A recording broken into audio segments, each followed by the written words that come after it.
वज़ीर-ए-आज़म नरेंद्र मोदी और मालदीव के सदर इब्राहिम मोहम्मद सालेह ने मंगल को एक दूसरे से हैदराबाद हाउस में मुलाकात की और दो तरफा ताल्लुकात को मजबूत बनाने के तरीकों पर तबादला ख्याल किया। सालेह पीर को एक तिजारती वफ्द के साथ हिंदुस्तान के 4 रोज़ा सरकारी दौरे पर पहुंचे थे। वज़ारत ख़ारजा के तर्जुमान इरंदम बागची ने मुलाकात के बाद कहा कि नरेंद्र मोदी ने मालदीव के सदर का गर्मजोशी से खैर मक़दम किया, जो हिंदुस्तान की पड़ोसी सबसे पहले पॉलिसी में कुलैदी शरीक हैं। दोनों ममालिक के दरमियान ताल्लुकात को मजीद मजबूत करने के बेपनाह इम्कानात के दौरान वज़ीर-ए-आज़म और मालदीव के सदर के दरमियान मुलाकात हुई। सालेह बाद में सदर द्रौपदी मुर्मू से भी मुलाकात करने वाले हैं। वज़ीर ख़ारजा डॉक्टर एस जयशंकर ने कल मालदीव के लीडर से मुलाकात की थी।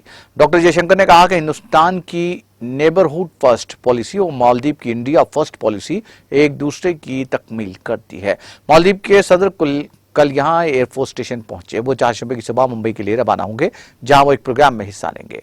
हिंदुस्तानी तर्जुमान ने कहा कि ये कहने की जरूरत नहीं है कि मालदीव बहरीन के इलाके में हिंदुस्तान का बड़ा पड़ोसी है और हिंदुस्तान की पड़ोसी पहले पॉलिसी में एक खास मुकाम रखता है। उन्होंने कहा कि दोनों ममालिक के दरमियान शराकतदारी ने हालिया बरसों में तमाम शोबों में तेजी के साथ तरक्की की है।